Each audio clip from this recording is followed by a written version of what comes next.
big and bright, deep in the heart of Texas. By the way, Genevieve Wood, yesterday I was talking about, and Marvin, by the way, says read Trump's The Art of the Deal. Definitely, you need to read that to know what's going on here anyway. Anyway, yesterday I was talking about California threatening to secede.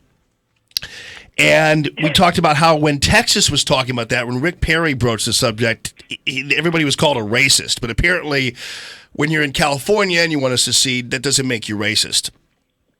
No, well, of course not, because it's, a liberal state who's more enlightened than the rest of us. Right. And, this is the way they rewrite the rules for everybody else, but not for themselves. And honestly, Jamie, I think this kind of goes into what you were just talking about the different nomination picks.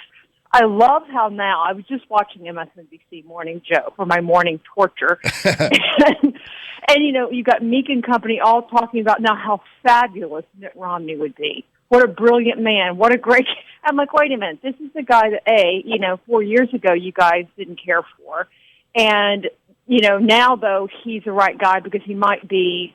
He's somebody who's been critical of Trump in the past. It's just amazing how the line moves depending on what's going on. And I'm not saying Mitt Romney's a bad pick, but it does make me suspicious when people like, Mika and others start singing his praises. Oh, yeah, because what happens is it makes them feel a little bit better about being completely and totally wrong about pretty much everything. Exactly. Yeah. Exactly right. Yeah, no doubt. Now, by the way, I did make a list of things that if California did secede from the Union, that we would still want to retain and grab from them.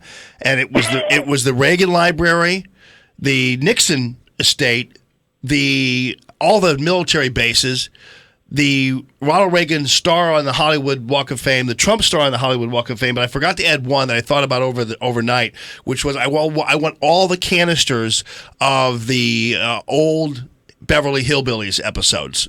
then that's it. I think we take every for-profit industry they have, wine and everything else, because heaven knows they'll blow it. If they are left to their own accord, if they were to become their own country, can you imagine how quickly they would fall in terms of productivity, in terms of GDP? I mean, the whole thing. If they used their policies and didn't have any incoming funds from the rest of us, they'd be a disaster zone. They're already a disaster zone. Their state budget is a disaster zone, and they somehow are going to be better off if they go off by themselves. I doubt it. Yeah, Texas, on the other hand, Texas could have done that, actually. Well, yeah, that's true. I mean, you don't want anyone to secede, really, because you do want to have. But I have to tell you, though, that when you start to mark down the benefits, including the loss of 55 liberal electoral votes, you're thinking, maybe this will be so easy after all. Should I start a petition? And look at California. I mean, it's like almost every other state in the country. A good, vast chunk of it was red. When you look at all the different counties, it's got pockets where, huge population centers are that are blue. But the reality is there's a lot of good folks in California. There would frankly be a lot more good folks in California had the state not run them out. A lot of businesses. Right. People who moved to Tennessee and Texas and other places that have much friendlier tax environments, they've moved and they've taken their jobs with them, Toyota being among them. So, California has run good people and good businesses out of its state, which hurts the people that are still there. Yeah, that's right. And I forgot, we want to maintain, speaking of good people, Orange County. We would like Orange County back as well. But you know what? I think we should probably keep the football teams, too, because the left doesn't like football. They can keep Colin Kaepernick, but we'll take the teams and so forth. Yeah, right. Absolutely. I was thinking when you talked about the map, and, when you look at that map, when you look at it and the colors of the map, it confirms the brilliance of the Founding Fathers and the Electoral College, to tell you the truth. Because you look at the population centers, if this were a popular vote only, and you looked at the blue, those two areas would have mostly decided, with the exception of maybe a few in Florida, would have mostly decided the presidential election. Oh, yeah. I mean, look, Jamie, if it was a popular vote, candidates would go to California, they'd go to New York, they'd go to Florida, and they'd go to Texas. And everybody else can just stay at home. I mean, that would be where the elections took place, those four states. Maybe they'd pop into Illinois. The Democrats would pick up Chicago. But basically, everybody else would be left to the sidelines, and not just left to say, oh, well, I didn't get to see the candidate in person, left to the sidelines and talking about what issues are important to people in the individual states. What do they care what the farmers in Iowa think? What do they care what the folks in Nebraska think? Right. If California only cares about this or Texas only cares about that, it's not just, like I said, you would always see these folks on TV.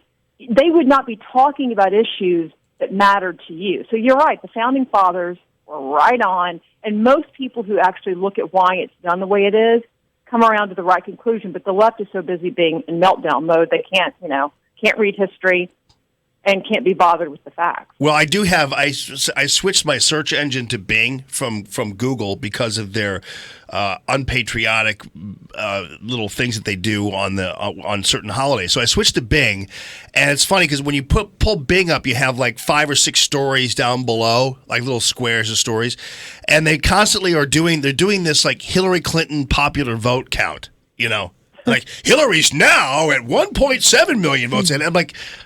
So what? It's just it doesn't right. They don't get it. But the thing is, they don't want to get it. I mean, everybody that, like I said, is in meltdown mode, they don't want to get it. I mean, the encouraging part of all this is that so many people ignored the media who doesn't get it, did the right thing on Election Day, and I think right now, Donald Trump is still in his mode of ignoring the media, except when he wants to tell them off for their coverage.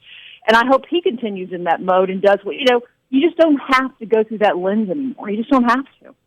Yeah, but somebody said on Twitter yesterday after I talked about how he ought to just go through YouTube, he goes, well, that would be state-run media. I'm going, no, state-run media is NBC, CBS, CNN, and the other guys out there. That's what state-run media is. So, all right, well, happy Thanksgiving, and we so appreciate same to you. We're thankful for Genevieve Wood. Do you get back to Texas, or do you stay in D.C.? I go visit my sister in North Carolina. So we're gonna go celebrate how North Carolina voted.